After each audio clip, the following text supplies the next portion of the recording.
Bodega San Francisco creciendo juntos y Walmart llegando a todos los rincones de Chile presenta el Rat Pack, la mesa de editoras esta mañana acá en Mesa Centrada. Angélica Bulnes nuevamente en el estudio, buenos días. Buenos días. ¿De qué vamos a hablar hoy? ¿BRICS o no BRICS? Es la pregunta del momento.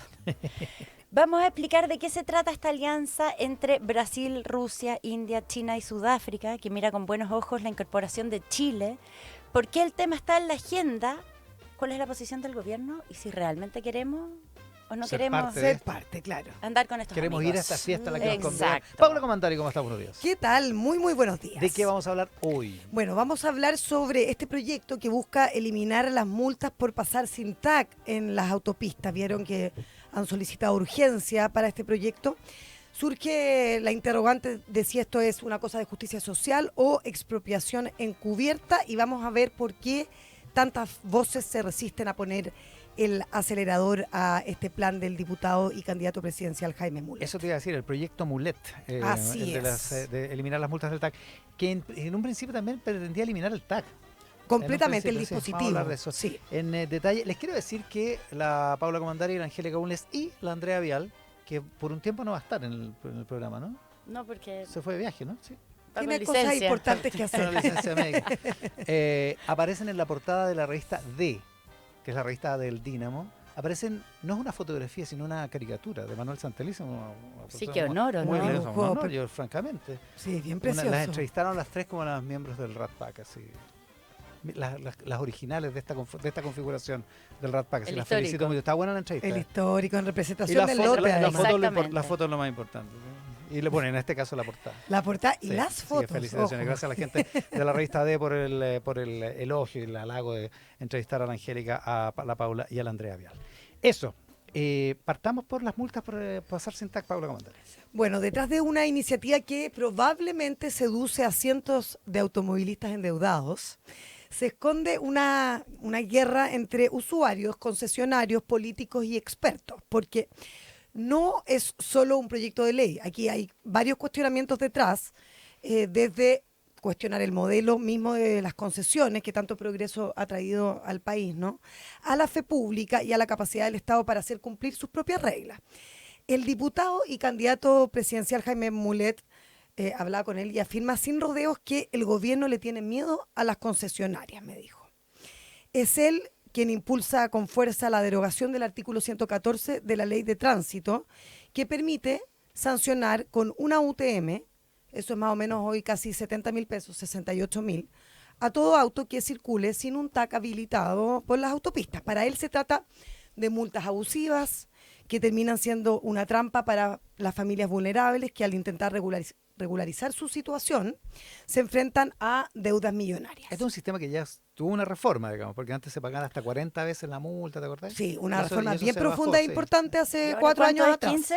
Es 15. 5 veces, no, es 5 ¿Cinco? veces Ah. y si es que es reiterado es 15 veces. Eso es. Ya. Ya, el proyecto que ha sido respaldado, por supuesto, por amplios sectores ciudadanos, pero también duramente cuestionado es que eso es también bien llamativo, porque por varias instituciones, desde el Ejecutivo, la Cámara Chilena de la Construcción, y expertos como Ronald Fisher, quien, junto al economista Eduardo Engel, han estudiado este tema durante muchos años. Este proyecto que busca eliminar esa multa específica sin tocar la obligación de pagar el peaje. Y lo que me dice Mulet es que no se trata de eliminar el TAC, el dispositivo, como se pensó en algún momento, ni las concesiones, pero la línea es fina y algunos consideran que el parlamentario ha sido bien ambiguo al respecto de qué es lo que se quiere, porque aquí hay, por ejemplo, multas por la ley de tránsito, que es esta que les digo yo, los casi 70.000 pesos, pero también hay otras multas por la ley de concesiones y no se entiende muy bien qué se quiere eliminar realmente, si son ambas, si el dispositivo. Bueno, es básicamente la de la ley de tránsito, que es esta UTM. Por pasar sin TAC. Por pasar sin TAC, que además es un proceso bastante largo. No es que la primera vez que yo pase, que saque el dispositivo, por ejemplo, que pase una vez, que son 300 pesos que tú tienes que pagar, bueno, al otro día se te cobra esta multa. Esto es reiterativo y se supone que las autopistas te empiezan a llamar si tú no has pagado tu cuenta, después viene como un proceso prejudicial, después te mandan una carta, o sea, es como largo. Realmente cuando tú te inhabilitan tu TAC, tiene que haber pasado ya harto tiempo, casi un año, algo así. El problema de fondo, claro, está el cuestionamiento a las reglas del juego y muchos dicen que se pone en jaque el financiamiento de los grandes proyectos a futuro si tú empiezas a generarles cambios después de. En las autopistas explican que hoy existen como dos tipos de infractores para que entendamos bien cómo la película completa. Los que circulan sin tag, que probablemente son autos robados, por ejemplo, que le sacan el tag, o gente que compra autos nuevos y pasa sin tener el dispositivo porque todavía no lo ha sacado, y quienes lo tienen inhabilitado por deudas de varios meses, que es lo que les explico yo después de que las personas pasan por este proceso más largo que les cuento. Y en ambos casos, el paso por un pórtico sin el dispositivo habilitado termina en una denuncia del MOP, del Ministerio de Obras Públicas, ante el juzgado de policía local, donde el juez puede condenar no solo por el pago adeudado, ¿ya?, sino que también aplicar multas de, como decíamos antes, hasta 5 veces ese monto y 15 veces en caso de reincidencia, con un tope de 20 UM, o sea, más o menos 1.400.000 pesos. Y parte de esas multas van al fondo municipal, fondo común municipal, y parte a la comuna correspondiente. No es que vaya a las autopistas, porque también se piensa que, bueno... Esto es un negocio para la autopista. Claro. El problema, según me comenta Ronald Fisher, que les digo yo que es académico del Departamento de Ingeniería Industrial de la Universidad de Chile y miembro del Instituto del Sistema Complejos de Ingeniería, es que el sistema de concesiones al final depende del cumplimiento. Si tú dejas de sancionar, ese número se va a disparar, el de morosos, digamos, y eso rompe el modelo de financiamiento. Según advierte, lo que sigue entonces es volver a poner barreras, porque si tú, ¿cómo tú regulas? ¿Cómo garantizas el pago? Claro. Con barreras, con los Con peajes barreras, a la exactamente. antigua. Digamos. O sea, si tú dices, oye, ¿sabes qué? El que no paga no pasa. Es que no, porque es que ninguno pasa, porque tienes que poner barreras. Entonces claro, el que además, paga claro. también tiene que parar. O sea, tú rompes con el sistema de free flow, que se Claro. le llama, que es que en el fondo tú pagas porque te suena Un pito. un pito porque tú estás pasando. Y que siempre fue así en las autopistas interurbanas, digamos, las que están Exactamente. dentro de la ciudad de Santiago. Nunca Claro. han tenido barreras. Claro, Siempre fueron con free flow. con free flow. Que Imagínate es el- tuvieran barreras. No, imagínate los tacos que habrían, además, con Cáchate el taco en con la los tacos entrada que hay acá, po. hoy, claro, exacto. Bueno, según los expertos, sería apropiado en este impasse preguntarle al diputado Mulet si cree que los estudiantes estudiarían si no tuvieran nota, si pagarían sus tarjetas de crédito si no existieran multas y riesgos, o si la gente pagaría sus impuestos si no hay un castigo por no hacerlo. Y Fischer va más lejos y dice que esto básicamente sería una expropiación regulatoria, porque si el Estado cambia las reglas del juego después de haber firmado contratos, está afectando derechos adquiridos y el precedente puede ser bien devastador. En todo caso, que era lo que decías tú, Iván, al comienzo, hay un punto en el que todos parecen coincidir, que en algún momento las multas fueron pensadas de forma equivocada. ¿Por qué? Porque hasta 2019, no han pasado tantos años, los deudores podían terminar pagando 40 veces lo que debían. Que fue lo que señaló Gonzalo Vinter, el candidato presidencial aquí, en una entrevista hace pocas semanas atrás, lo cual hoy no existe. Pero lo cierto es que cuando uno investiga este tema, claro, lo que uno veía es que hace algunos años habían ciertas cláusulas abusivas, porque una cosa es que estés en deuda y otra cosa es tener que pagar 40 veces esa deuda. Eso se negoció en algún momento, la lideró esas negociaciones el exministro Alfredo Moreno. Ni el Chandaragua te cobra eso. No, claro. Y eso te habla también de la historia de las autopistas, porque las autopistas están también sumamente mal evaluadas por la ciudadanía. Están en el último lugar solo antes de las ISAPRES. Porque existe esta sensación, al menos, de que de alguna manera las autopistas son abusivas con la gente. Y ahí he hablado con varias fuentes de las autopistas que te dicen, claro, que aquí al final igual pagan justos por pecadores, porque las que tienen más problemas de servicio al cliente son las autopistas urbanas. Pero todo el trabajo que han habido en otras autopistas se han preocupado mucho de cómo están las personas, de tener una mantención importante en las carreteras, etcétera, etcétera. Pero lo que pasa acá, siempre en las zonas donde hay más gente, etcétera, etcétera, se descuida ese servicio. Por ejemplo, en algún momento se revaluaba las tarifas por IPC, pero por tarifas que se aumentaban por 3,5% anual sobre inflación. Eso en algún momento, que también sonaba como muy abusivo, claro. Se reguló también y se renegoció con las autopistas para que en el fondo solamente las tarifas se subieran por inflación. ¿Ya? Entonces, cuando hablo con los expertos también te dicen ya, igual la industria ha tenido cambios y han podido modificar cláusulas y cuestiones que parecían no tener una razón Sí, porque de además, ser. al principio no sabía cómo iba a ser el negocio. Po. Claro, no sabía si que te iba a... No sabían ni los que invertían ni el Estado. No tenía idea de cómo iba a funcionar. Ahora, probablemente si no hubiese existido esta figura, no hubiésemos podido construirla. Claro. O sea, tendríamos autopistas en bastante mal estado. O no tendría. O no O tendríamos. no tendríamos derechamente. Que era lo que siempre queríamos. O sea, O no sea, sé una si que autopista- alguien quiera volver a los años 90. Una autopista como la Costanera Norte cuesta un mogollón de plata. ¿Cuántos hospitales puedes construir claro. con esa plata? O sea, claro, tú para hacerla necesitarías subsidios del Estado.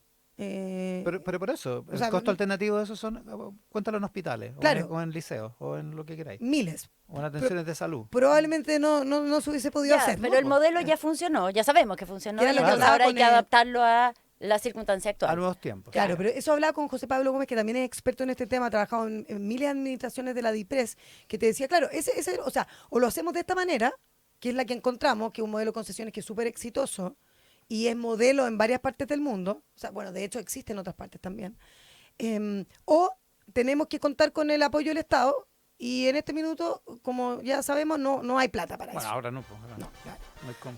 Entonces, no pocos sienten que los cambios efectivamente han llegado.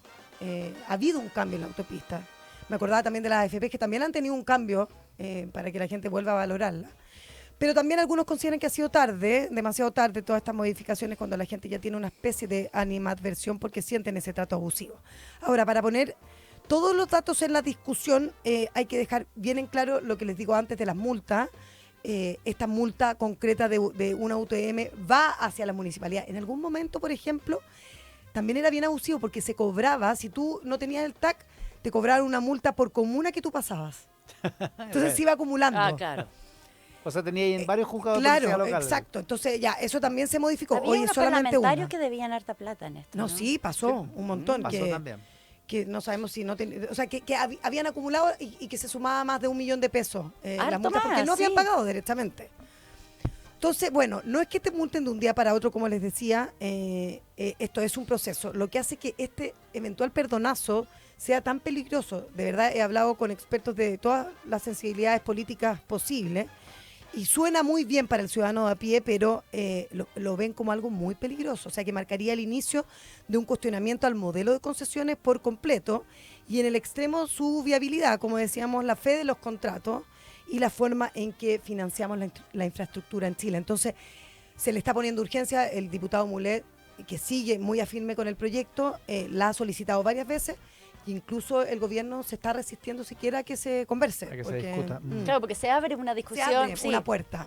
Claro, y efectivamente apunta al modelo de concesiones, porque las concesiones, este tipo de concesiones son tan estables en el tiempo que incluso tienes fondos de pensiones de otros países que invierten en estas empresas concesionarias precisamente porque sus retornos son prácticamente conocidos y seguros. Claro, Son inversiones de muy bajo exactamente. riesgo.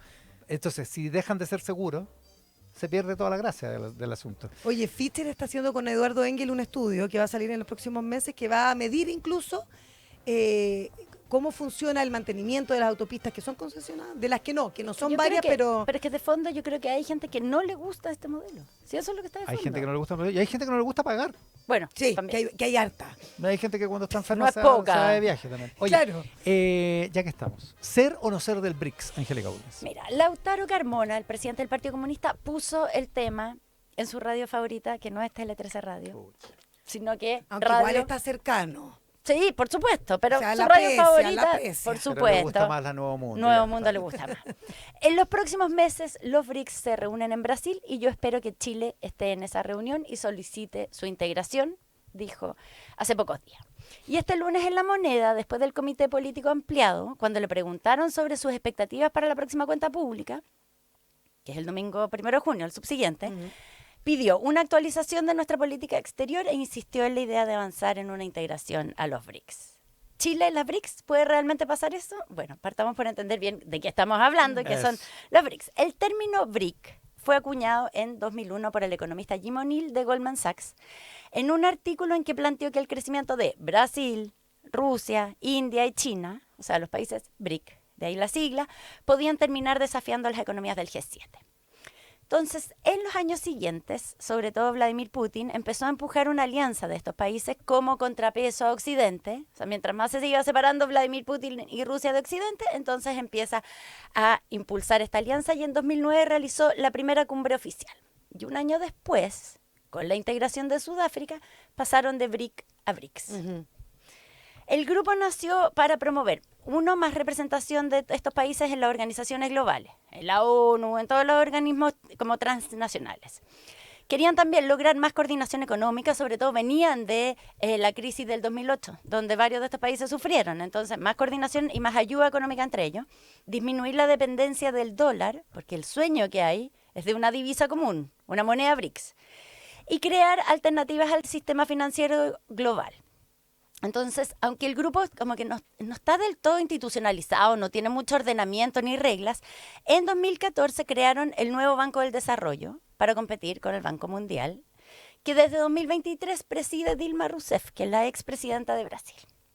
Entonces, en 2023, en la medida en que el mundo se iba desordenando, el grupo inició una etapa de expansión e invitó a sumarse a Argentina, Egipto, Etiopía, Irán, Arabia Saudita y Emiratos Árabes Unidos.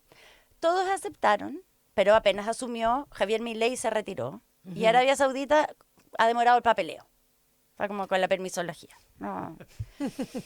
No se ha apurado por confirmar, pero se supone que dijo que sí. Ya. Y desde 2024, o sea, ustedes ven que a partir del 2023 como que el grupo BRICS inicia como una arremetida como de expansión. En 2024 se unen otros países en categoría asociados. Argelia, Bielorrusia, Bolivia, Cuba, Turquía, entre otros. Indonesia, Uganda. Súper distintos. Súper distinto tamaño, sí. Geográficamente muy distintos, distintos lados del mundo. No hay como una coherencia en ese sentido. Son más bien no Unión Europea y no Estados Unidos. Claro. Ya. Y entonces, claro, básicamente, estos que se asuman después tienen un rol más limitado, son asociados, son como amigos, no son miembros titulares. Ya, hay personas a las que les gustaría que Chile entrara en esa categoría.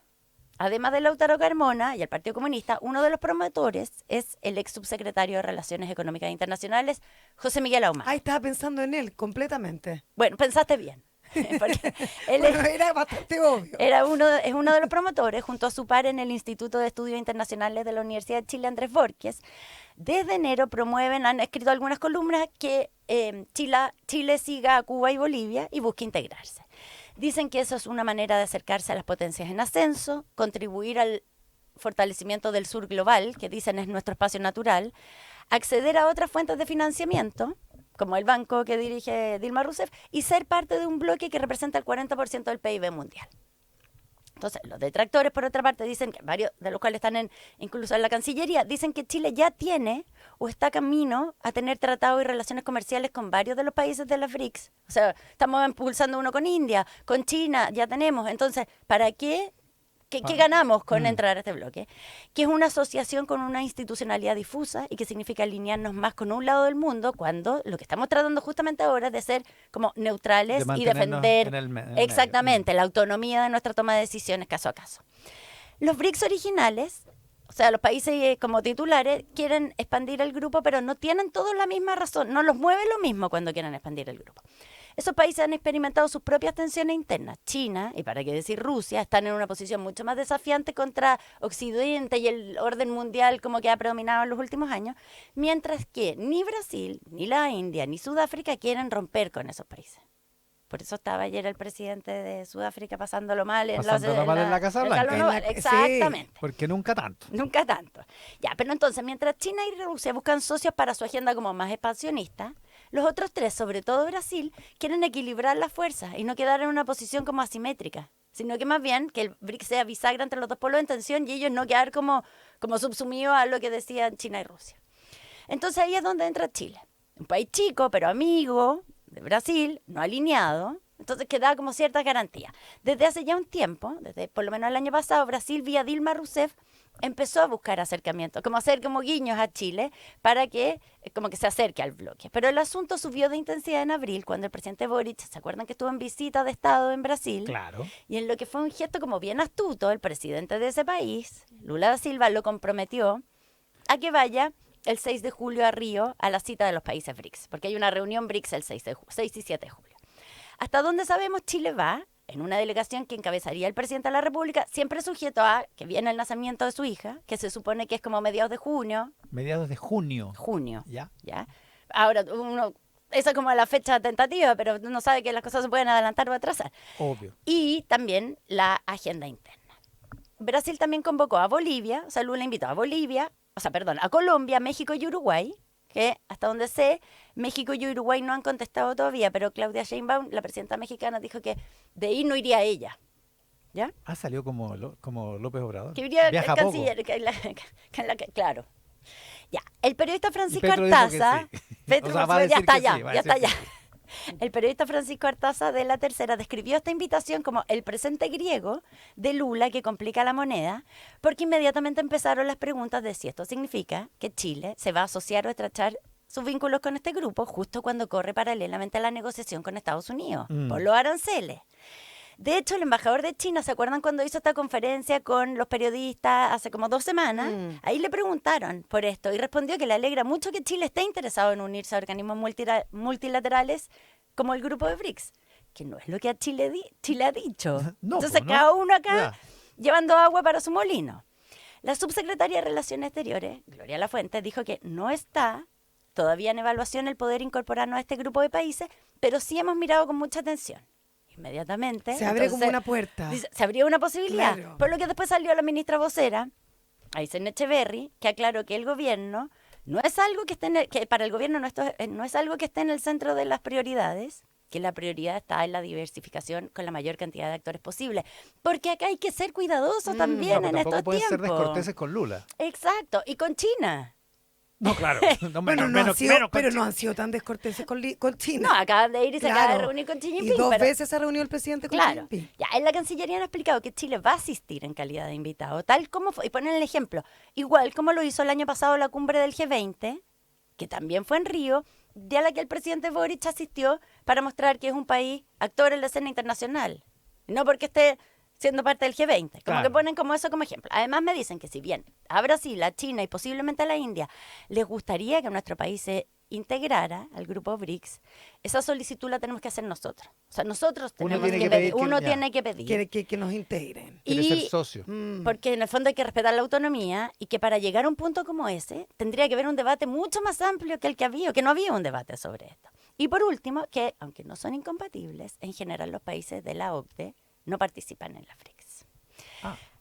Así que aunque no estamos buscando integrarnos, es algo que hay que manejar con mucha delicadeza. Porque también hay una cosa de fondo. Conversaba yo con el académico del Instituto de Estudios Internacionales de la Universidad de Chile, también como ahumada, Cristóbal Bywaters, que es parte también del Consejo de Política Exterior, trabajó en la Cancillería, etcétera, y está por publicar un libro sobre lo que ha sido la estrategia de Chile en el mundo todos los últimos años. Y entonces aborda cómo el debate de las BRICS muestra que lo que está de fondo y lo que está en tensión es cómo Chile como Chile ha crecido y ha fundado toda su estrategia global en cómo ser un buen miembro del orden mundial liberal que ha dominado los últimos años. O sea, hemos aprendido a movernos muy bien en ¿Ya? ese mundo y así hemos crecido. Y entonces la pregunta es, ¿qué pasa cuando ese orden como que se desmorona o se ve sumamente alterado? Dice él en este libro que va a salir. ¿Qué tan viable es seguir siendo liberal en un mundo que se está volviendo iliberal? ¿Y a qué costo? Las respuestas están lejos de ser sencillas y exigen matices y aplomo. Como suele ocurrir con los estados más pequeños, los resultados probablemente no surjan de una gran estrategia coherente, sino que más bien de una acumulación gradual de decisiones tácticas que tal vez solo sean visibles en retrospectiva. O sea, tenemos que ir jugando, ¿no? Un poco, decisión, como no somos una potencia, decisión a decisión en un mundo que está súper difícil e incierto, cómo nos movemos para hacer malabarismo. Literal. que es lo que nos toca. Malabarismo, literalmente. 8:32. Aquí vamos a estar atentos hoy, Paula Comandante. Oye, muy atentos con el tema licencias médicas fraudulentas. Hay mucha pauta hoy, desde la UDI, el secretario general Juan Antonio Coloma va a mandar una carta al presidente Boric exigiendo la salida de todos estos funcionarios públicos, hasta el candidato presidencial por el lado de los republicanos, José Antonio Kast, con un grupo de parlamentarios también van a hacer propuestas para evitar el abuso del sistema de licencias médicas que se ha conocido en el último tiempo. y se van a presentar una serie de querellas también en contra de distintas personas. Vamos a ver si vamos a conocer en algún momento el listado ¿De los 25.000 funcionarios? Claro, claro. Ahora todos tienen una medida que proponer, una querella que poner, pero... Nadie se ha hecho mucho Antes, cargo del tema, no la tanto. verdad. Antes no tanto. No, pues si este Porque tema parece lo que llevamos todos sabían discutiendo que esto era un tanto. problema. Lo que pasa es que la Contraloría le puso nombre, fecha, datos. No, el ángulo de la Contraloría Además es muy fabuloso. creativo lo que Sí. hizo el cruce de Tal datos. cual. Ya, Angélica Bulnes, atentos a... Bueno, ya está circulando, ya está en librería, el libro Enrique Correa, una biografía sobre el poder, de Tal Cual, que es el sello de la Escuela de Periodismo UDP con la editorial Catalonia. Este libro de los periodistas Andrea Insunza y Javier Ortega, lo estoy mostrando aquí a la cámara. Son 550 páginas, entonces uno dice, ¿por qué una biografía de Enrique Correa de más de 500 páginas? Y lo explican ellos, dicen... Seguir su trayectoria vital sirve para repasar procesos sociales y culturales que han dejado huella, como la Revolución Cubana, el Concilio Vaticano II, la Guerra Fría, la caída del muro, la dictadura en Chile, sigue, porque Enrique Correa ha sido un personaje sumamente influyente en la historia, como no tan visible. Entonces dicen, con esos frescos de fondo, un muchacho de provincia, sin contactos ni dinero, pero con una temprana pasión por la política y el poder, logró convertirse en uno de los políticos más influyentes y atípicos de su tiempo. No lo Biografía leí yo de todavía, pero Enrique brutal, Correa. va a dar que hablar. Suena bien. Va a ser tema. ¿eh? Sí, va a ser tema, así que... Además, Lo dejamos viene ahí. otro libro, una autobiografía de Enrique Correa. Ah, eso no sabía. Sí, También viene una- también. Con Angélica Bulnes, con Paula Comandari, el Rat Pack de hoy, la mesa de editoras, presentación de Bodega San Francisco creciendo juntos y Walmart, llegando a todos los rincones de Chile. Que tengan un estupendo jueves. Buenos días. Buenos Ustedes días. también. Muy buenos días.